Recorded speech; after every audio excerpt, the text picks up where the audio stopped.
সূরাতুল বাকারার 5টি পরিচয়ের কথা আজকে আমরা আলোচনা করব। শুরুতে আমরা সূরা বাকারার 5টি পরিচয় আমরা জানব। তাহলে 5টি পরিচয় জানলে সূরাতুল বাকারার যে মহত্ব আছে এটা বোঝাটা আমাদের জন্য সহজ হয়ে যাবে। যেমন আরবিতে একটা প্রবাদ আছে, আন-নাসু আ'দাউন বিমা জাহিলু।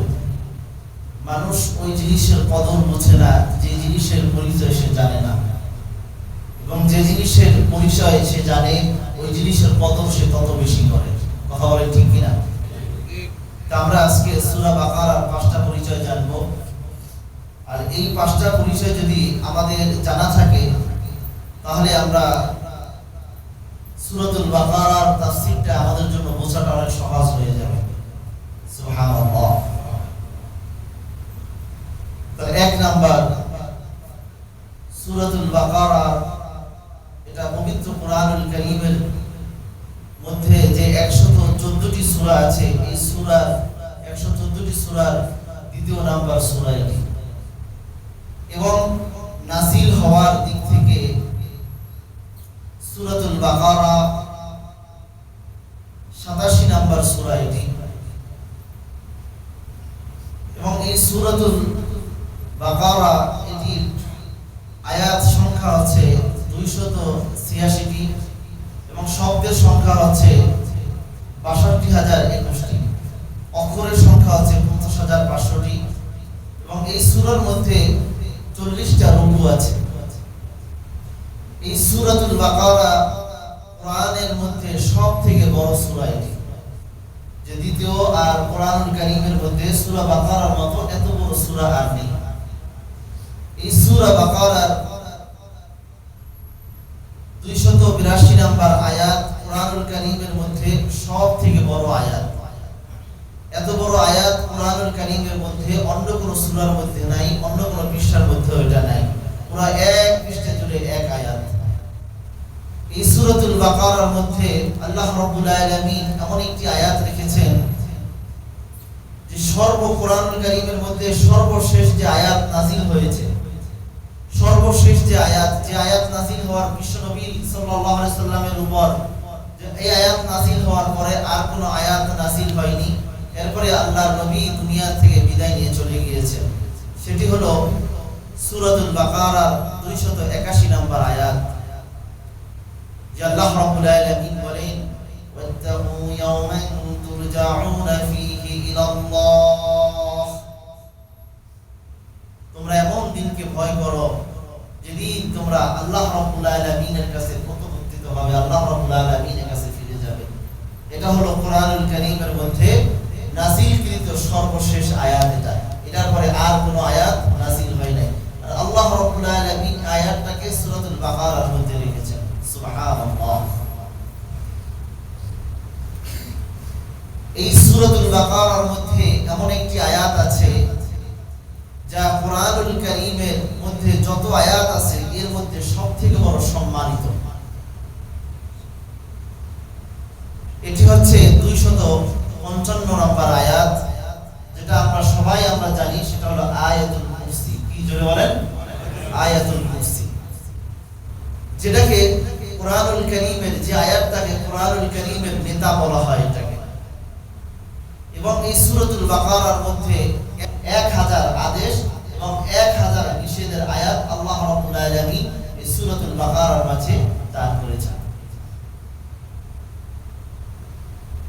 এবং এই সূরার মাঝে প্রায় 1000 হিকমতপূর্ণ কথা আল্লাহ রাব্বুল আলামিন দান করেছেন, এবং 1000 শিক্ষণীয় ঘটনাবলী আল্লাহ রাব্বুল আলামিন এই সূরার মাঝে উল্লেখ করেছেন। এজন্য সূরাতুল বাকারা অনেক বড় গুরুত্বপূর্ণ একটি সূরা। এজন্য হযরত ওমর ফারুক রাদিয়াল্লাহু তাআলা আনহু তিনি বলেন, সূরাতুল বাকারার তাফসীর বুঝতে আমার সময় লেগেছে 12 বছর। কয় বছর? 12 বছর আমার সময় লেগেছে সূরাতুল বাকারার তাফসীর বুঝতে। কে বলেছেন? হযরত ওমর ফারুক রাদিয়াল্লাহু তাআলা। এবং ওমর রাদিয়াল্লাহু তাআলা আনহুর পুত্র হযরত আব্দুল্লাহ ইবনে ওমর রাদিয়াল্লাহু তাআলা আনহু তিনি বলেন, এই সূরাতুল বাকারার তাফসীর বুঝতে বুঝতে আমার সময় লেগেছে 8 বছর। কয় বছর? 8 বছর সময় লেগেছে। তাহলে এই সূরাতুল বাকারার মাঝে আল্লাহ পাক রব্বুল আলামিন এমন কি রেখে দিয়েছেন, সাহাবায়ে কেরামদের যদি এত সময় লেগে যায় তাহলে আমাদের কি অবস্থা? যদি সাহাবায়ে কেরাম রাদিয়াল্লাহু তাআলা আনহুদের যদি এত সময় লাগে, তাহলে আমরা সূরাতুল বাকারার কিছু বৈশিষ্ট্যের কথাগুলো আমরা শুনলাম। 1 নাম্বার পরিচয়। দ্বিতীয় নাম্বার, সূরাতুল বাকারা এটা নাজিলকৃত, কোথায় এটা নাজিল হয়েছে? মক্কাতে নাকি মদিনাতে? সূরাতুল বাকারা এটা মাদানী সূরা। এটা কিছু সূরার ক্ষেত্রে কোরআনের মধ্যে যত সূরা আছে, কোন কোন সূরার ক্ষেত্রে লেখা হয় মক্কি, কোন কোন সূরার ক্ষেত্রে লেখা হয় মাদানী। এর কারণ কি?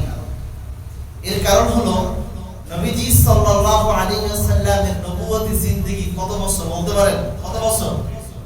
23 বছর। কত বছর জোরে বলেন? 23 বছর। এর মাঝে আল্লাহ নবী সাল্লাল্লাহু আলাইহি ওয়াসাল্লাম মক্কাতে কাটিয়েছেন কত বছর? 13 বছর। কত বছর? 13 বছর। আর মদিনাতে কাটিয়েছেন হিজরতের পরে, হিজরত করেছেন মদিনাতে, তিনি কাটিয়েছেন 10 বছর। তাহলে এই যে 13 বছর মক্কাতে কাটালেন, 13 বছরের মাঝে আল্লাহ রাব্বুল আলামিন কোরআনুল কারীমের যত সূরা, যত আয়াত নাযিল করেছেন, যত সূরা নাযিল করেছেন, এই সূরাগুলো হলো মক্কি। আর 10 বছর হিজরতের পরে এই যে 10 বছর তিনি মদিনাতে যে কাটালেন, এর মাঝে আল্লাহ রাব্বুল আলামিন যে সূরাগুলো নাযিল করেছেন, এই সূরাগুলো হলো মাদানী। তাহলে সূরাতুল বাকারা এটা মাদানী, এটা মদিনাতে এটা নাযিল হয়েছে। এবার দ্বিতীয় নাম্বার পরিচয়, এই সূরাতুল বাকারা, সূরাতুল বাকারার দ্বিতীয় নাম্বার পরিচয় যে সূরাতুল বাকারা, বাকারা শব্দের অর্থ কি? বাকারা শব্দের অর্থ হলো গাভী। কি অর্থ জোরে বলেন? গাভী। তাহলে গাভীর সূরা, সূরাতুল বাকারার অর্থ কি? গাভীর সূরা। আল্লাহ রাব্বুল আলামিন এই সূরার নাম কেন গাভীর নামে কেন নামকরণ করলেন? কেন আল্লাহ রাব্বুল আলামিন গাভীর নামে কেন এই সূরার নাম রাখলেন? এর মধ্যে একটা কারণ আছে। যেমন এই সূরার নাম বাকারা এই জন্য রাখা হয়েছে যে আল্লাহ রাব্বুল আলামিন এই সূরার ৬৭ নং আয়াত থেকে নিয়ে ৭১ নম্বর আয়াত পর্যন্ত গাভী সংক্রান্ত একটা শিক্ষণীয় ঘটনার কথা আল্লাহ রাব্বুল আলামিন উল্লেখ করেছেন। সেই ঘটনাটাকে সামনে রেখে এই সূরার নামকরণ করা হয়েছে। সুবহানাল্লাহ। কি সেই ঘটনা?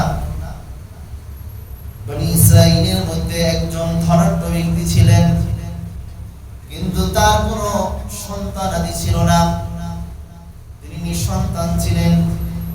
অপরদিকে তার একজন ভাতিজা ছিল। সেই ভাতিজা তিনি অপেক্ষা করতেছিলেন যে যদি আমার চাচা মারা যায় তাহলে আমি তার সম্পদের মালিক হব। কিন্তু হায়াত মওত এটা তো আল্লাহ রাব্বুল আলামিনের হাতে, কোনো মানুষের হাতে নাই।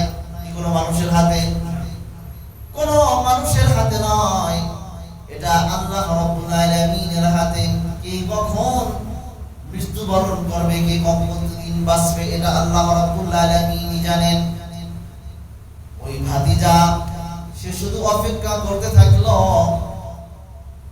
কেন আমার চাচা মৃত্যুবরণ করে না? ঠিক আছে, যদি সে মৃত্যুবরণ একান্ত নাই করে তাহলে তাকে আমরা হত্যা করব। হত্যা করলেই তো তার সম্পদের মালিক আমি হয়ে যাব। নাউজুবিল্লাহ। এবার কতিপয় কিছু লোকজনকে নিয়ে তার ভাতিজা তার চাচাকে হত্যা করলো। হত্যা করে নিরীহ একটা মানুষের বাড়ির সামনে ওই লাশটাকে ফেলে আসলো। সকাল বেলায় সে তার দলবলকে নিয়ে ওই ব্যক্তির দরজার সামনে হাউমাউ করে কাঁদতে আরম্ভ করলো। ভাতিজা নিজেই মেরেছে, আবার নিজেই অভিনয় করে আবার কান্নাকাটি করা আরম্ভ করে দিয়েছে। আর বলল, আমার চাচাকে এই বাড়ির সামনে পাওয়া গেছে, এরাই মেরেছে। তখন ওই নির্দোষ লোকেরা বলল, না না, আমরা মানি নাই, আমরা এই খুন খারাপি করি নাই। খাদিজা বলল, না, তোমাদের বাড়ির সামনে পাওয়া গেছে, লাশ পাওয়া গেছে, সুতরাং তোমাদের দ্বারাই এমন কাজ হয়েছে। তখন এমন অবস্থা হয়ে গেল যে দুই দলের মধ্যে যুদ্ধ লাগার উপক্রম হয়ে গিয়েছে। এরা একে অপরকে শুধু দোষারোপ করতে লাগলো, একে অপরকে বিভিন্ন রকমের দোষ চাপিয়ে দিতে লাগলো। তখন তারা উভয় ব্যক্তি বলল, আমরা একে অপরকে শুধু দোষারোপ করছি, অথচ আমাদের মাঝে তো এখনো আল্লাহর নবী মুসা আলাইহিস সালাম জীবিত আছেন। চলো চলো, এই সমস্যার সমাধানের জন্য আমরা আল্লাহর নবী মুসা কালিমুল্লাহর কাছে যাই। সুবহানাল্লাহ। আল্লাহ রাব্বুল আলামিন সেই ঘটনাটাই আল্লাহ রাব্বুল আলামিন তুলে ধরলেন। ওয়া ইদ ক্বাতালতুম নাফসান ফাদারাতুম ফিহা। আর ওই সময়কে স্মরণ করো যখন তোমরা একজন ব্যক্তিকে হত্যা করলে, আর হত্যা করার পরে একে অপরকে তোমরা দোষ চাপাতে থাকলে। তখন আল্লাহ রাব্বুল আলামিন আদেশ করলেন, একটা গরুকে তোমরা জবেহ করো। ওই গরুটা জবেহ করার পর তার এক টুকরা গোশত মৃত ব্যক্তির শরীরের উপর লাগিয়ে দিবে। শরীরের উপর যদি তুমি লাগিয়ে দাও, সাথে সাথে দেখবা ওই আল্লাহর বান্দা জীবিত হয়ে যাবে। জীবিত হয়ে বলে দিবে কে তাকে হত্যা করেছে। সুবহানাল্লাহ। কারণ এতক্ষণ পর্যন্ত এটা ব্যক্তি কেন্দ্রিক ছিল এই লড়াইটা, কিন্তু এখন আর ব্যক্তি কেন্দ্রিক নাই, এখন পুরো জাতি কেন্দ্রিক হয়ে গেছে। দুই পক্ষ বিশাল যুদ্ধের উপক্রম হয়ে গিয়েছে।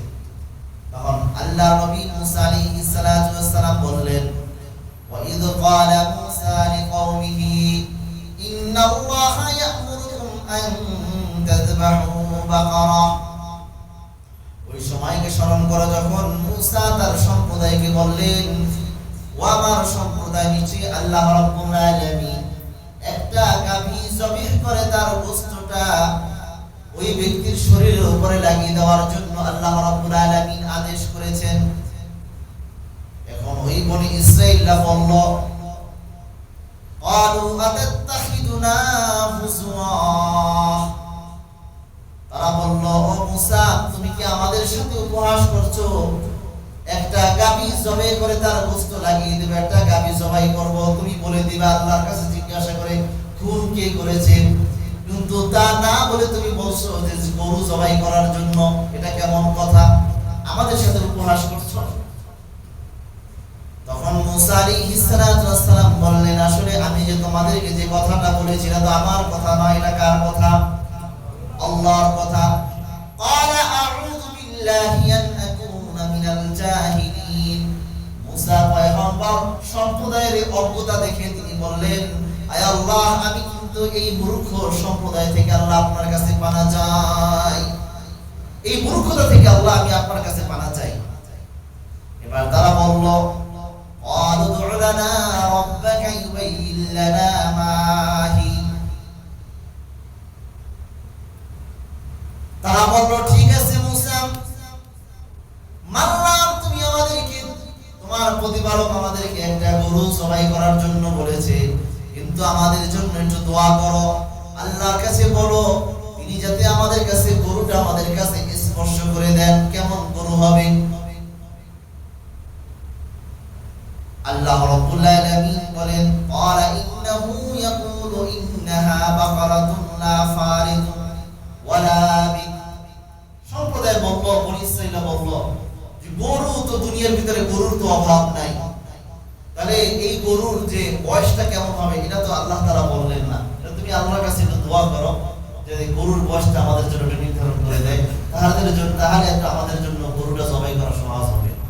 আল্লাহ রাব্বুল আলামিন বললেন, সেটা এমন একটা গরু হবে যেটা বেশি বয়স্ক হবে না, আবার একদম কুমারীও হবে না, অর্থাৎ দুইটা মাঝামাঝি, আওয়ালুম বাইনা যালিক ফাফআলু মা তুমারুন। যে বেশি বয়স্ক হবে না, আবার কি একদম অল্প বয়সী হবে না, তাহলে দুইটার মাঝামাঝি এবার মুসা আলাইহিস সালাম বলেন ফাফআলু মা তুমারুন, তোমাদেরকে যা আদেশ করা হয়েছে তোমরা সেটা পালন করো। এবার বনি ইসরাঈল বলল ক্বালু দু'ু লানা রাব্বাকা ইউবাইয়িন লানা মা লাউহা, ও মুসা তুমি তোমার প্রতিপালককে আরেকটু জিজ্ঞাসা করো, তিনি তো আমাদের গরুর বয়সের কথা বললেন, কিন্তু গরুর যে কালারটা কি হবে, কারণ গরুর কালার তো অনেক আছে, সাদা আছে, কালো আছে, লাল আছে, কত রকমের তো কালার আছে, কিন্তু কালারের কথা তো আল্লাহ আমাদেরকে বললেন না। এবার আল্লাহ রাব্বুল আলামিন বললেন ক্বালা ইন্নাহু ইয়াকুলু ইন্নাহা বাকারাতুন সাফরা ফাকিউন লাউনুহা তাসরুন নাযিরিন। বনি ইসরাঈল কঠিন করছে, আল্লাহ রাব্বুল আলামিন কঠিন করছে। শুরুতে যে কোনো একটা গরু জবাই দিলেই হতো, তারা বয়স জানতে চেয়েছে, এরপরে এখন জানতে চাচ্ছে কি রং, কালারটা কেমন হবে। আল্লাহ রাব্বুল আলামিন বলছেন যে শোনো সেটার কালারটা কেমন হবে, উজ্জ্বল হলুদ। কেমন হবে কি আপনারা দেখছেন উজ্জ্বল হলুদ গরু? হ্যাঁ, তো এটা পাওয়াটা বড় দুষ্কর। কি হবে? উজ্জ্বল হলুদ। আবার সেটা এমন উজ্জ্বল হলুদ হতে হবে যেটা দর্শকদেরকে আনন্দ দেয়। মানে একটা আছে হলুদ, হলুদের ভিতরে আরেকটা কি উজ্জ্বল হলুদ যেটা ফুটে থাকে। তা আল্লাহ রাব্বুল আলামিন বলেন যে সেটা এমন উজ্জ্বল হলুদ হতে হবে যেটা দর্শকদেরকে আনন্দ দেয়। এবার তারা বলবো ক্বালু দু'ু লানা রাব্বাকা ইউবাইয়িন লানা মা হি, তারা বলল মুসা গরুর বয়স পেলাম, গরুর কালার পেলাম, তুমি তোমার প্রতিপালকের কাছে আরেকটু জিজ্ঞাসা করো, আরেকটু জানো। ইন্নাল বাকারাতা শাবাহা আলাইনা, যত গরু আছে সবই তো আমাদের কাছে সাদৃশ্যপূর্ণ, দেখে একই রকমের। যত গরু আছে সমস্ত গরু তো আমাদের কাছে সাদৃশ্যপূর্ণ, যদি আমাদের জন্য আরেকটু স্পষ্ট ব্যাখ্যা করো তো। ওয়া ইন্না ইনশাআল্লাহু লামুহতাদুন, তাহলে আমরা সঠিক পথের দিশাটা পেতাম। এবার আল্লাহ রাব্বুল আলামিন বললেন যে তারা কি জানতে চায়, তারা বলে গরুর মধ্যে এমন কি গুণাগুণ থাকতে হবে। গুণাগুণের কথা তো আল্লাহ বললেন না, রঙের কথা বললেন, রংটা কেমন হবে, বয়সের কথা বললেন, বয়সটা কেমন হবে, কিন্তু গরুর ভিতরে কি গুণ থাকতে হবে তা তো বললেন না। এবার আল্লাহ রাব্বুল আলামিন বলেন ক্বালা ইন্নাহু ইয়াকুলু ইন্নাহা বাকারাতুন লা যালুলুন তুসিরুল আরদা ওয়া লা তাসফিল হাস মুসাল্লামাতুন লা শিয়াতা ফিহা। এবার আল্লাহ রাব্বুল আলামিন বললেন সেটা হবে এমন একটা গাভী যেটা বশীভূত নয়, যেটার গলায় কেউ কোনোদিন রশি লাগায় নাই। তারপর বললেন যে যে গরু দিয়ে কোনোদিন চাষাবাদ করা হয় নাই এবং জমিনেও সেটা তার কোনো এই সেচ দেওয়া হয় নাই, পানি দেওয়া হয় নাই। মুসাল্লামাতুল লা শিয়াতা ফিহা, এবং যে গরুতে কোনো দাগ মাত্র নেই, কোনো দাগ থাকবে না। যেমন গরুর আছে না যে পিঠের উপরে বিভিন্ন দাগ থাকে, ওখানে মাছি বসে, আল্লাহ রাব্বুল আলামিন বললেন এই গরুটা থাকবে একদম নিখুঁত, কোনো দাগ থাকবে না। তাহলে যেটার গলায় কোনোদিন রশি লাগানো হয় না, যেটা বশীভূত নয়।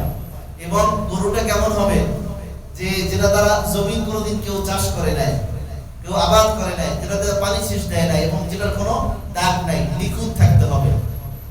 এবার তারা বলতেছে ক্বালুল আনা জিতা বিল হক, হ্যাঁ এবার আসলে আমরা সত্যিটা আমরা পেয়েছি।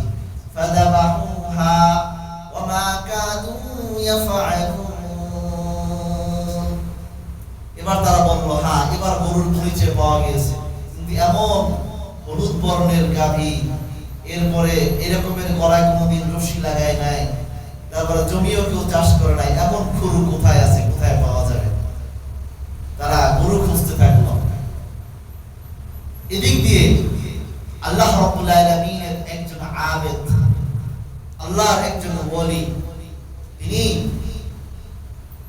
তার সন্তান আসছে, তার স্ত্রীর গর্ভে তার সন্তান আছে, তখন তিনি একটা গাভী নিয়ে জংলার কাছে গিয়ে বললেন ও ইব্রাহিম ও ইসহাকের প্রতিপালক, আমি তোমার কাছে আমার যে সন্তান আসতেছে এই সন্তানের জন্য একটা আমানত দিলাম, এই আমানতটা তুমি যথাযথভাবে আমার সন্তানের কাছে পৌঁছে দিও। সুবহানাল্লাহ। ওই আল্লাহর বান্দা একটা গরু তিনি জঙ্গলায় ছেড়ে দিয়ে আসলেন। কিছুদিন পরে তার সন্তান যখন দুনিয়ার জমিনে জন্মগ্রহণ করলেন, যখন তিনি আস্তে আস্তে তিনি বেড়ে উঠলেন, তার সন্তান এত সুন্দরভাবে তিনি জিন্দেগি যাপন করতেন। তার সময়কে তিনি 3 ভাগে ভাগ করতেন। কয় ভাগ? 1 ভাগ তিনি দুনিয়ার পিছনে খরচ করতেন, 1 ভাগ তিনি ঘুমাতেন, আর 1 ভাগ আল্লাহ রাব্বুল আলামিনের ইবাদতের মধ্যে কাটিয়ে দিতেন। আবার তিনি যে সম্পদ যা তিনি উপার্জন করতেন, 1 ভাগ তিনি মানুষের জন্য খরচ করতেন, 1 ভাগ নিজের জন্য খরচ করতেন, আর 1 ভাগ তিনি তার মায়ের জন্য খরচ করতেন। সময়ও তিনি 3 ভাগ করতেন। নিজে ঘুমাতেন, আল্লাহর ইবাদত বন্দেগী করতেন, মায়ের খেদমত করতেন। একদিন তার মা বললেন, বাবা অনেক দিন হয়ে গেছে তুমি কষ্ট করে সংসার চালাচ্ছ, অনেক দিন হয়ে গেল কষ্ট করে তুমি জীবন যাপন উপার্জন করছো, জীবন যাপনটা তুমি কষ্ট করে তুমি অতিবাহিত করছো। তোমার বাবা তোমার জন্য একটা আমানত রেখে দিয়েছে, ওই আমানতটা দাও, তুমি যে নিয়ে আসো। যেমন বাবা তেমন সন্তান। এবার তার সন্তান গিয়ে জমরার কাছে গিয়ে বলে, ও ইব্রাহিম, ও ইসহাকের প্রতিপালক, আমার বাবা যে তোমার কাছে আমানত দিয়েছিল, ওই আমানত আমাকে ফিরিয়ে দাও। সুবহানাল্লাহ। এমন কথা বলতে দেরি হয়েছে, সাথে সাথে ওই গাভীটা বের হয়ে আসতে আর দেরি হয় না। সুবহানাল্লাহ। আল্লাহ রাব্বুল আলামিন গাভীর জবানকে খুলে দিলেন। এবার গাভী বলল, আসো তুমি আমার পিছে চলো। এবার ওই বালক বলল, না তোমার পিছে তো আমি চলবো না, কারণ আমার মা বলেছে তোমাকে নিয়ে যাওয়ার জন্য। তোমার পিঠে উঠে আমার মা তো আরোহণ করে যাওয়ার জন্য বলেন নাই। এবার গাভী বলল, যদি তুমি আমার পিঠে উঠতে তাহলে আমি তোমার অনুগত হতাম না। সুবহানাল্লাহ। এবার তার মায়ের কাছে গাভী নিয়ে গেলেন। মা বললেন যে বাবা এটাকে তুমি বিক্রি করে দাও। বিক্রি করতে যাবে, পথিমধ্যে একজন পথিক, মা এদিক দিয়ে বলে দিয়েছে যে তুমি যদি বিক্রি করো, বিক্রি করবা, দরদাম করবা, তবে শর্ত একটা দিবে, আমার মায়ের কাছে একবার জিজ্ঞাসা করতে হবে। ঠিক তিনি বাজারে গেলেন। বাজারে গিয়ে তিনি বিক্রি করবেন, এর মধ্যে পথিমধ্যে একজন ব্যক্তি বলল যে এই গাভীটা কি বিক্রি করবা? বলে হ্যাঁ বিক্রি করব। কত দিরহাম দিব? বলে যে 3 দিরহাম দিতে হবে। তখন তিনি বললেন যে আচ্ছা ঠিক আছে, তোমাকে 3 দিরহাম দিব। তো বলে শর্ত আছে যে আমার মায়ের কাছে একবার জিজ্ঞাসা করতে হবে। তখন তিনি বললেন যে তোমার মায়ের কাছে জিজ্ঞাসা করার দরকার নাই, বরং তোমাকে আমি 6 দিরহাম দিয়ে দিচ্ছি, তুমি তোমার মায়ের কাছে জিজ্ঞাসা করার দরকার নাই। তখন তিনি বললেন যে না, আপনি যদি আমাকে ডবল দামও দেন, তারপরও আমি আপনাকে আমার মায়ের কথা অমান্য করে আপনার কাছে আমি এটা বিক্রি করব না। তখন তিনি আস্তে আস্তে বিভিন্ন অফার দিলেন, তোমাকে আমি আরো বেশি দেব, তুমি যদি চাও যে যে পরিমাণ তুমি চাও ওই পরিমাণ দিব, তুমি আমাকে গাভীটা দিয়ে দাও। তিনি বললেন যে আমার মায়ের কাছে জিজ্ঞাসা করা ছাড়া আমি এটা আপনার কাছে বিক্রি করতে পারবো না। তখন তিনি বললেন যে ঠিক আছে যাও, তুমি যাও তোমার মায়ের কাছে জিজ্ঞাসা করে আসো। যখন তার মায়ের কাছে গেলেন, মা একজন ব্যক্তি আমাকে এমন এমন এমন এমন দিবে, এমন এমন মূল্যের কথা বলেছে। তখন তার মা বললেন যে বাবা ওই ব্যক্তি কোন দুনিয়ার সাধারণ মানুষ না, তিনি একজন আল্লাহর রহমতের কুদরতি ফেরেশতা। জোরে বলেন সুবহানাল্লাহ। বরং তুমি তাকে গিয়ে জিজ্ঞাসা করো কিভাবে আমি এই গাভীটা বিক্রি করব। তখন ওই বালককে জিজ্ঞাসা করলো যে আমি এই গাভীটা কিভাবে বিক্রি করব। তখন তিনি বললেন তোমার এই গাভীটা নিয়ে তুমি বাড়িতে চলে যাও, তোমার এই গাভীটা কেনার জন্য আসবে বনি ইসরাইলের কিছু লোকরা আসবে, তুমি বলবা এই গাভীর যে চামড়া পরিমাণ স্বর্ণ মুদ্রা দিয়ে তারপরে এই গাভীটাকে খরিদ করতে হবে। সুবহানাল্লাহ। ঠিক বাস্তবটা তাই হয়েছে। আল্লাহ রাব্বুল আলামিন বললেন ফাদাবাহুহা ওয়া মা কানু ইয়াফআলুন, তারা এই গাভীটা জবাই করলো, কিন্তু তারা সেটা জবাই করার ইচ্ছা তাদের ছিল না, তাদের ইচ্ছা ছিল পেছানোর। তারা যদি আরো পেছাতো আল্লাহ রাব্বুল আলামিন তাদের জন্য আরো কঠিন করতেন। তাহলে এই যে ঘটনাটা, যখন তারা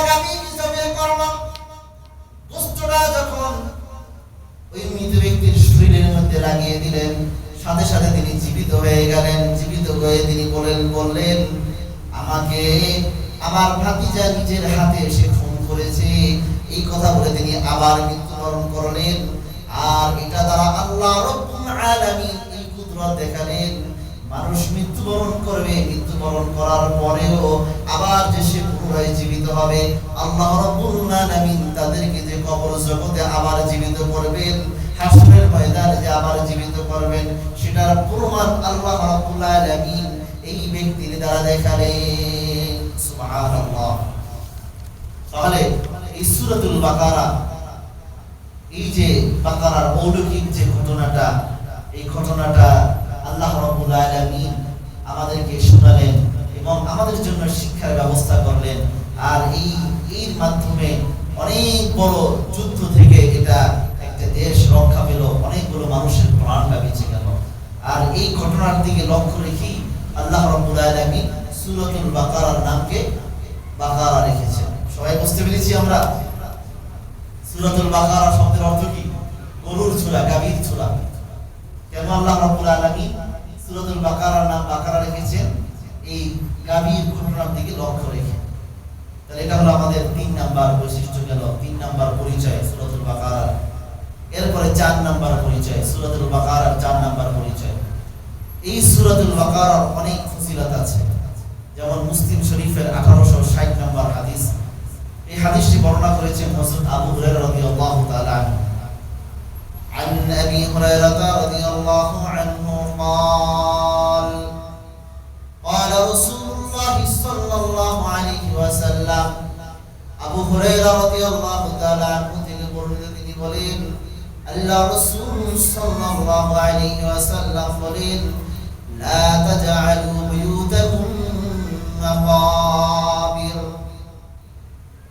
ও আমার উম্মতরা, তোমরা তোমাদের ঘরকে তোমরা গোরস্থানে পরিণত করো না। ঘর যেমন একদম নীরব থাকে, গোরস্থান যেমন নীরব থাকে, ওখানে কোনো আওয়াজ আসে না, ওখানে কোনো হইচই নাই, কোনো কিছু নাই, ওখানে কোনো আওয়াজ নাই, কোনো ইবাদত নাই, কোনো কিছু নাই, ওই রকমের ভাবে তোমরা তোমাদের ঘরকে ইবাদত শূন্য বানিও না। ইন্নাশ শাইতানা ইয়ানফিরু মিনাল বাইতিল্লাযী ইউকরাউ ফীহি সূরাতুল বাকারা। নিশ্চয়ই শয়তান ওই ঘর থেকে বের হয়ে যায়, ওই ঘর থেকে শয়তান পলায়ন করে যে ঘরের মধ্যে সূরাতুল বাকারা তেলাওয়াত করা হয়। সুবহানাল্লাহ। তাহলে শয়তান মুক্ত যদি ঘর রাখতে চাই, তাহলে কি করতে হবে? সূরাতুল বাকারা তেলাওয়াত করতে হবে। قال النبي صلى الله عليه وسلم الله رسول صلى الله عليه وسلم বলেন, اقرأوا سورة البقرة, তোমরা সূরাতুল বাকারা বেশি বেশি তেলাওয়াত করো। فإن أخذها بركة, কারণ যে ব্যক্তি সূরাতুল বাকারা বেশি বেশি তেলাওয়াত করবে, আল্লাহ রাব্বুল আলামিন তার উপরে বরকত নাযিল করবেন। সুবহানাল্লাহ। ওয়া তারাকাহা হাসারাতান, আর যে ব্যক্তি সূরাতুল বাকারা ত্যাগ করবে, তরক করবে, সূরাতুল বাকারা তেলাওয়াত করবে না, তাকে বিভিন্ন রকমের পেরেশানি, বিভিন্ন রকমের অশান্তি, লাঞ্ছনা বঞ্চনা তাকে ঘিরে ধরবে। ওয়ালা তাস্তাতিউহা আল বাতালাতু আবিস সাহারাতু, সকল প্রকার যারা সূরাতুল বাকারা যারা তেলাওয়াত করবে, সকল প্রকার যত ব্ল্যাক ম্যাজিক আছে, জাদুটোনা আছে, যত দুষ্ট জিন আছে, সব কিছু থেকে সূরাতুল বাকারা তাদের হেফাজত করবে। সুবহানাল্লাহ। সব কিছু থেকে আল্লাহর বান্দা বেঁচে যাবে যারা সূরাতুল বাকারা পড়বে। মুসলিম শরীফের 1910 নম্বর হাদিস। قال رسول الله صلى الله عليه وسلم, আল্লাহ রাসূল সাল্লাল্লাহু আলাইহি ওয়াসাল্লাম বলেন, ইকরাউ الزهراء الويل البقر وسورة آل عمران। আল্লাহ নবী বলেন, তোমরা দুইটি উজ্জ্বল সূরাকে তোমরা বেশি বেশি তিলাওয়াত করো। সেটা হলো, একটা হলো সূরাতুল বাকারা, আরেকটা হলো সূরা আলে ইমরান। এই দুই সূরাকে তোমরা বেশি বেশি তোমরা তেলাওয়াত করো। ফাইন্নাহুমা তাতিয়ানি ইয়াওমাল কিয়ামা, কেননা সেই দুইটা তোমাকে কিয়ামতের ময়দানে তোমাকে অবস্থান করাবে। কান্নাহুমা ওয়ামাতান, কেমন এই দুইটা সূরা অবস্থান করবে তোমার সামনে, উপস্থিত হবে যে মেঘ যেমন আমাদের মাথার উপরে আসে, আকাশে যেমন মেঘ উঠে, ওই রকমের ভাবে এই সূরা দুটো তোমাকে আরশে আজিমের মতো ছায়া দান করবে। সুবহানাল্লাহ। আও কান্নাহুমা ফিরাকানি মিন গায়রি সাওয়াফিন তুহাজ্জানি আন আসহাবিহিমা, এবং দুই ঝাঁক উড়ন্ত পাখির ন্যায় এসে তার সঙ্গীদের ব্যাপারে সুপারিশ করে করে তাকে জান্নাতে পৌঁছে দিবে। সুবহানাল্লাহ। তাহলে এই দুই সূরা যদি কোনো ব্যক্তি তেলাওয়াত করে, এই দুই সূরা তাকে মেঘ বলার ন্যায় তাকে ছায়া দান করবে এবং উড়ন্ত পাখির ন্যায় তাকে জান্নাতের ভিতরে পৌঁছে দিবে। সুবহানাল্লাহ। قال النبي صلى الله عليه وسلم, আল্লাহর নবী সাল্লাল্লাহু আলাইহি ওয়াসাল্লাম বলেন, লিকুল্লি শাইইন সালামুন, প্রতিটি জিনিসের উঁচু জায়গা আছে, কি আছে কিনা? প্রত্যেক জিনিসের উঁচু জায়গা আছে। ওয়া ইন্না সালামাল কুরআনি, আর কোরআনের উঁচু জায়গা হলো সূরাতুল বাকারা। সূরাতুল বাকারা, কোরআনের উঁচু স্থান কোনটা? সূরাতুল বাকারা। কোরআনের মধ্যে সবথেকে মর্যাদাপূর্ণ সূরা সূরাতুল বাকারা। মুসলিম শরীফের 1913 নম্বর হাদিস, قال رسول الله صلى الله عليه وسلم, আল্লাহ রাসূল সাল্লাল্লাহু আলাইহি ওয়াসাল্লাম বলেন, বাইনাহুমা জিবরাইল কাঈদুন ইনদান নবী সাল্লাল্লাহু আলাইহি ওয়াসাল্লাম, একদিন জিবরাইল আমিন নবীজি সাল্লাল্লাহু আলাইহি ওয়াসাল্লামের কাছে বসা। সামি'না নাকিদান মিন ফাওকিহি, তখন হঠাৎ করে নবীজি সাল্লাল্লাহু আলাইহি ওয়াসাল্লাম আসমানে একটা দরজা খোলার আওয়াজ পেলেন। দরজা খুললে যেমন একটা আওয়াজ হয়, এমন একটা আওয়াজ আসমান থেকে বিকট একটা আওয়াজ আসলো। ফারাফা রাসাহু, তখন আল্লাহর নবী উপরের দিকে ভাবে তিনি তাকালেন। যখন নবীজি সাল্লাল্লাহু আলাইহি ওয়াসাল্লাম তিনি মাথাটা উপরের দিকে তাকালেন, হাদা বাবুন মিনাস সামাই, তখন একজন ফেরেশতা বললেন, এটা হলো আসমানের এমন একটা দরজা, ফুতিহাল ইয়াউম, যেটা আজ খোলা হয়েছে। লাম ইফতাহ ক্বাত্তু, লাম ইফতাহ ক্বাত্তু ইল্লা আল-ইয়াউম, যে এই দিনের পূর্বে আর কোনদিন এই দরজাটা খোলা হয় না। সুবহানাল্লাহ। ফানাযালা মিনহু মালাকুন, তখন ওখান থেকে আল্লাহ রাব্বুল আলামিন একজন ফেরেশতা নাযিল করলেন। ফাকালা হাদা নাযালা ইলাল আরদি লাম ইয়ানসাল ক্বাত্তুল ইয়াউম, যে এই দিনের পূর্বে আল্লাহ রাব্বুল আলামিন এই ফেরেশতাকে আর কোনদিন তিনি জমিনের মধ্যে পাঠান নাই। ফাসাল্লামা, তিনি এসে আল্লাহ নবী সাল্লাল্লাহু আলাইহি ওয়াসাল্লামকে তিনি সালাম দিলেন। ওয়াকালা, এবং ওই ফেরেশতা বললেন, আবশির বিনুরাইন ইয়া রাসূলুল্লাহ ইয়া হাবিবাল্লাহ, আপনি দুইটা নূরের সুসংবাদ গ্রহণ করেন। জোরে বলেন সুবহানাল্লাহ। উতিদাহুমা লাম ইউতাহুমা নাবিয়্যুন, যে এমন দুইটা সুসংবাদ, এমন দুইটা নূরের সুসংবাদ আল্লাহ রাব্বুল আলামিন আপনাকে দান করেছেন, যা ইতিপূর্বে কোন নবী রাসূলকে এই দুইটা নূর দান করেন নাই। ক্বাবলা কাফাতিহাতিল কিতাব ওয়া খাওয়াতিম সূরাতুল বাকারা, এক নাম্বার হলো সূরাতুল ফাতিহা, আরেকটা হলো সূরাতুল বাকারার শেষের কিছু আয়াত, শেষের দুটি আয়াত। আল্লাহ রাব্বুল আলামিন এই দুইটা নূরের সুসংবাদ আপনাকে দান করেছেন। সুবহানাল্লাহ। এজন্য নবীজি সাল্লাল্লাহু আলাইহি ওয়াসাল্লাম বলেন, قال رسول الله صلى الله عليه وسلم, আল্লাহ রাসূল সাল্লাল্লাহু আলাইহি ওয়াসাল্লাম বলেন, আল আয়াতানি মিন আখির সূরাতিল বাকারাহ মান ক্বারাআহুমা ফি লাইলাতিন কাফাতাহু। যে সূরাতুল বাকারার শেষের দুই আয়াত যারা তেলাওয়াত করবে, রাত্রিবেলা ঘুমাতে যাওয়ার সময় সে পড়লো, ওই ব্যক্তির জন্য এই দুই আয়াত তার জন্য যথেষ্ট হয়ে যাবে। সুবহানাল্লাহ, সারা রাতের জন্য ওই ব্যক্তির জন্য যথেষ্ট হয়ে যাবে। এই জন্য যে ঘুমের মধ্যে আমরা যখন যাব, তখন আমরা এই সূরাতুল বাকারার শেষের দুই আয়াত এটা আমরা তেলাওয়াত করব। তাহলে শেষের দুই আয়াত সূরাতুল বাকারা এটা যে তেলাওয়াত করবে, সে আল্লাহ রাব্বুল আলামিনের জিম্মাদারিতে সে চলে যাবে। সুবহানাল্লাহ। তাহলে আল্লাহ রাব্বুল আলামিনের জিম্মাদারি থেকে আমরা সবাই যেতে চাই। তাহলে আমরা এই সূরাতুল বাকারা এই শেষ দুই আয়াত এটা আমরা তেলাওয়াত করব। যেমন আল্লাহর নবীর একজন সাহাবী হযরত হুসাইন ইবনে হুসাইন রাদিয়াল্লাহু তাআলা আনহু, তিনি একবার রাতে সূরাতুল বাকারা তেলাওয়াত করতেছিলেন। হঠাৎ করে তিনি দেখেন তার ঘরের পাশে, তার গোয়াল ঘরে একটা ঘোড়া বাঁধা ছিল। কোন বর্ণনায় আছে একটা গাধা বাঁধা ছিল। ওই যখন তিনি সূরাতুল বাকারা তেলাওয়াত করেন, সাথে সাথে ওই ঘোড়াটা এত পরিমাণে লাফালাফি করে। তার পাশে তার সন্তান শোয়া ছিলেন হযরত ইয়াহইয়া রাদিয়াল্লাহু তাআলা আনহু।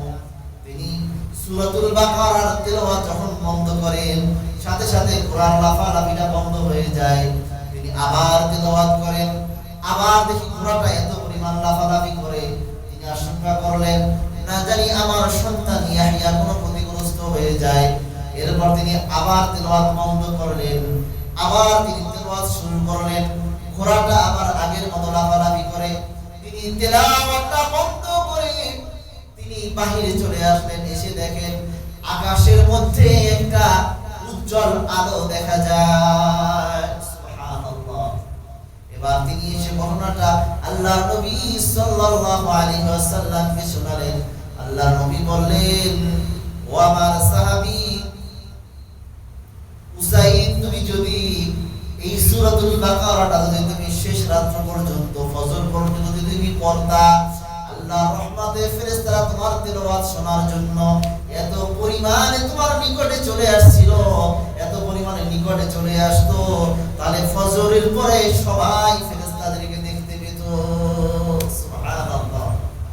তাহলে সূরাতুল বাকারা এটা তেলাওয়াত করলে আল্লাহর রহমত ওই ঘরের উপরে নাযিল হয়। যে ঘরে তেলাওয়াত করে ওই ঘর থেকে শয়তান বিদরিত হয়। অনেকের ঘরে সমস্যা আছে, জিনের আসর আছে, অনেকের ঘরে বিভিন্ন রকমের সমস্যা, বাচ্চা অনেক কান্নাকাটি করে। ওই ঘরের ভিতরে সূরাতুল বাকারা নিয়মিত আমল করেন, নিয়মিত তেলাওয়াত করেন, ইনশাআল্লাহ সব দূর হয়ে যাবে। সম্মানিত হাজিরিন, তাহলে এই সূরার মধ্যে 255 নম্বর একটা আয়াত আছে, সেটা হলো কি আয়াতুল কুরসি। কি জোরে বলেন? আয়াতুল কুরসি। নবীজি সাল্লাল্লাহু আলাইহি ওয়াসাল্লাম বলেন, আয়াতুল কুরসি হলো সারা কোরআন শরীফের নেতা, সারা কোরআন শরীফের মূল। সুবহানাল্লাহ। এই আয়াতুল কুরসি হচ্ছে গোটা কোরআনুল কারীমের মধ্যে সবথেকে বড় সম্মানিত এবং মহিমান্বিত একটি আয়াত। নবীজি সাল্লাল্লাহু আলাইহি ওয়াসাল্লামের একজন সাহাবী, তার নাম হলো ইবনে কাআব। তার উপাধি ছিল আবুল মুনজির। তার উপাধি কি? আবুল মুনজির। এই সাহাবীকে বিশ্বনবী সাল্লাল্লাহু আলাইহি ওয়াসাল্লাম একদিন বললেন, ইয়া আবা মুনজির, হে আবু মুনজির, আতাদরিল আয়াতা মিন কিতাবিল্লাহি মাআকা আযম। হে আবু মুনজির, তুমি কি জানো আল্লাহর কিতাবের মধ্য থেকে যদি তোমার সাথে এই কোরআনুল কারীমের এই আয়াত যদি তোমার সাথে থাকে, তাহলে কোনো কিছু তোমাকে সম্মানহানি করতে পারবে না।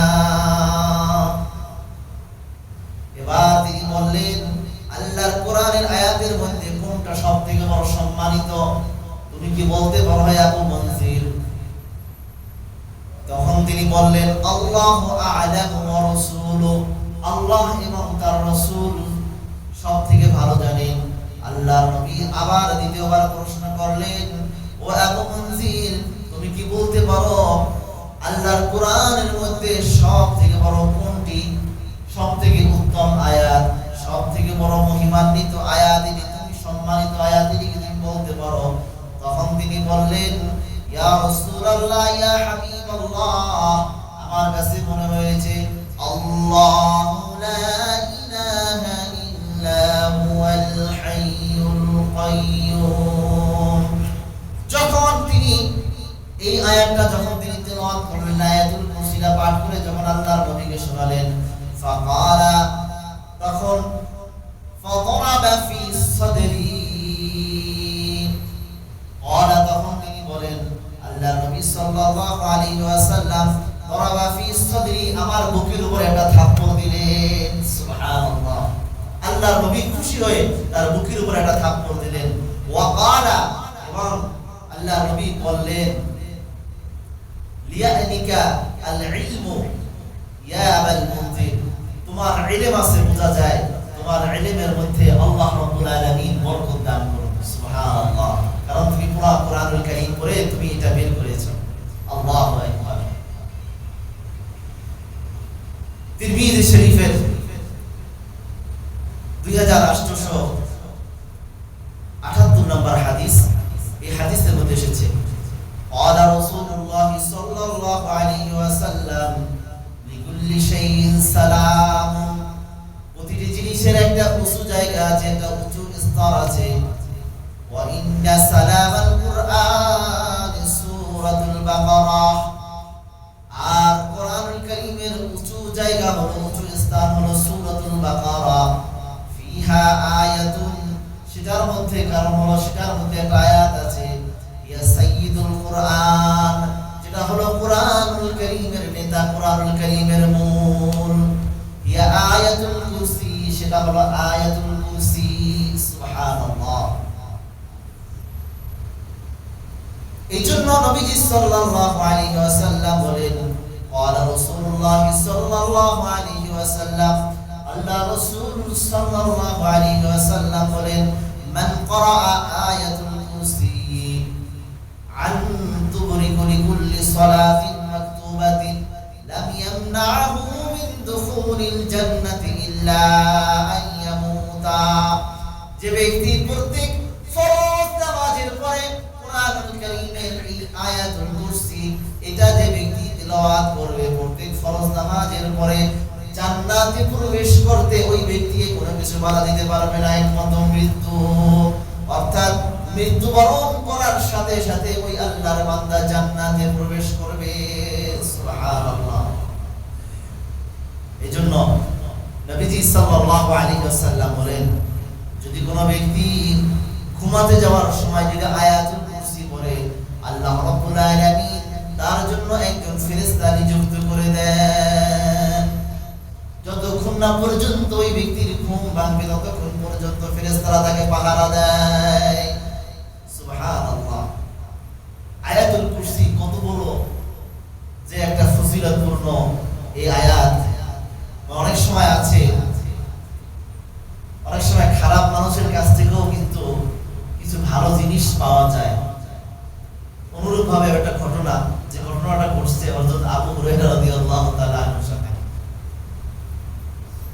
একদিন আবু হুরায়রা রাদিয়াল্লাহু তাআলা আনহুকে আল্লাহর নবী তাকে কিছু দায়িত্ব দিলেন, কিছু সদকার মাল ছিল, সেটা পাহারা দায়িত্ব দিলেন আবু হুরায়রা রাদিয়াল্লাহু তাআলা আনহুকে। তখন আবু হুরায়রা রাদিয়াল্লাহু তাআলা আনহু পাহারা দিচ্ছেন। রাত যখন গভীর হয়ে গেছে, আবু হুরায়রা রাদিয়াল্লাহু তাআলা আনহু তিনি তন্দ্রাচ্ছন্ন হয়ে গেছেন। হঠাৎ করে দেখেন একজন ব্যক্তি আসছে। একজন ব্যক্তি এসে বলতেছে যে কিছু এরকমের সম্পদ আস্তে আস্তে চুরি করে করে একটা পোটলার ভিতরে পড়ছে, নিয়ে যাচ্ছে। আবু হুরায়রা রাদিয়াল্লাহু তাআলা আনহু তিনি আসতে পড়ে বলছেন পিছন থেকে। তখন সে খুব কাকুতি মিনতি করলো যে আমি আমার স্ত্রী সন্তান নিয়ে খুব অসহায় অবস্থায় আছি, তুমি আমাকে আল্লাহর নবীর কাছে নিয়ে যেও না, আমাকে তুমি এগুলো দিয়ে দাও, দিয়ে দিলে আমার স্ত্রী সন্তান নিয়ে খুব সুন্দরভাবে বাঁচতে পারে। আবু হুরায়রা রাদিয়াল্লাহু তাআলা আনহু দিনদর্দি মানুষ ছিলেন। তখন তার খুব মায়া লেগে গেল, ঠিক আছে যাও, তাহলে তুমি নিয়ে যাও। আল্লাহর নবী সাল্লাল্লাহু আলাইহি ওয়াসাল্লাম বললেন,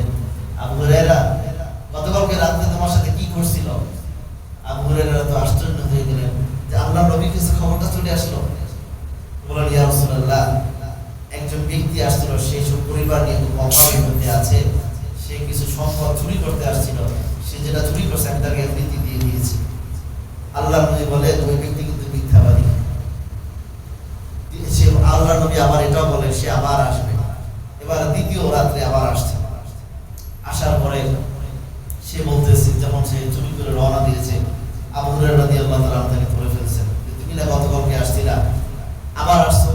বলে হ্যাঁ আসছিলাম, পরিবার নিয়ে খুব কষ্টে আছি, এই জন্য তোমার এখান থেকে কিছু সম্পদ পেলে ভালোভাবে চলতে পারবো, তো তুমি আমাকে এটা দিয়ে দাও। আবু হুরায়রার দিলের ভিতরে আবার একটু মায়া লেগে গেছে। যখন মায়া লেগে গেছে তিনি এটা দিয়ে দিলেন।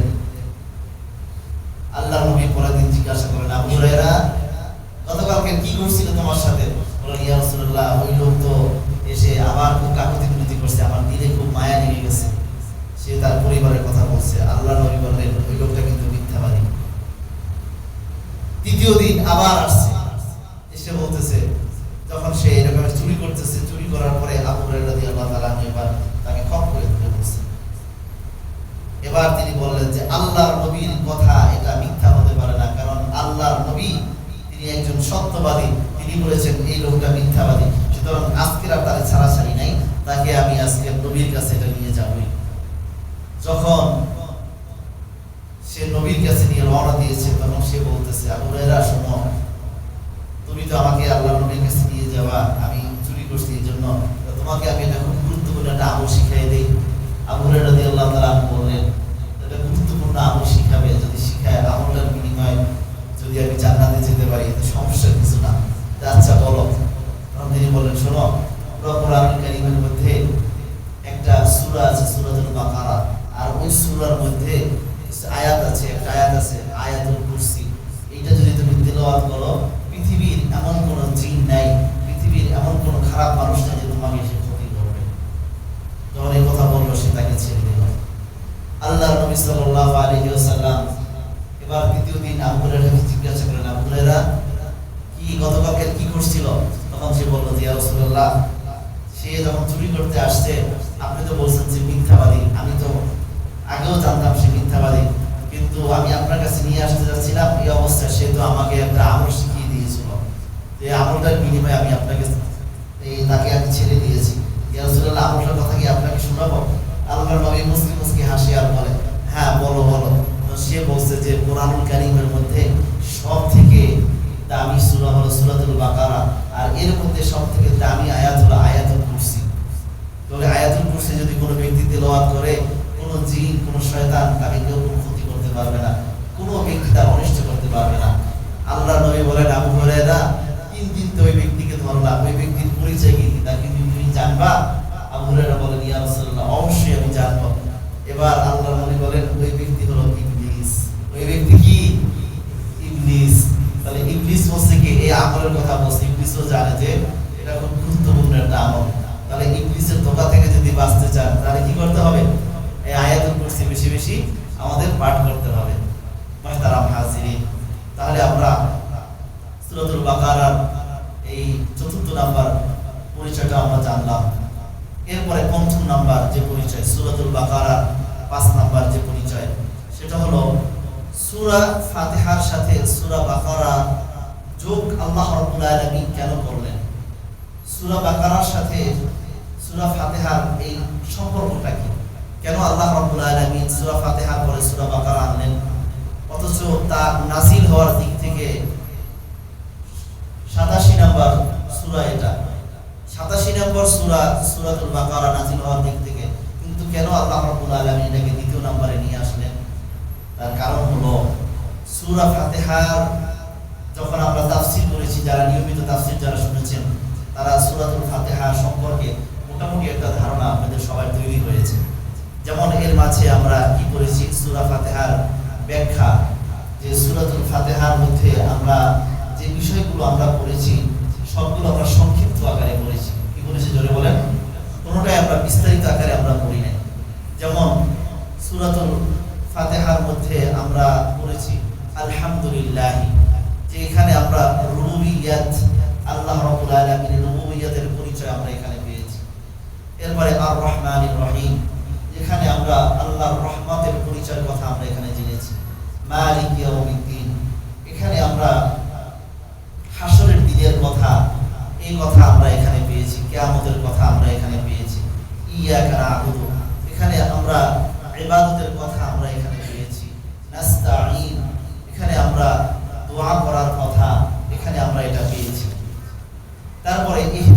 সিরাতাল মুস্তাকিম, এখানে আমরা হেদায়েতের লাভ করার কথা এখানে আমরা পেয়েছি।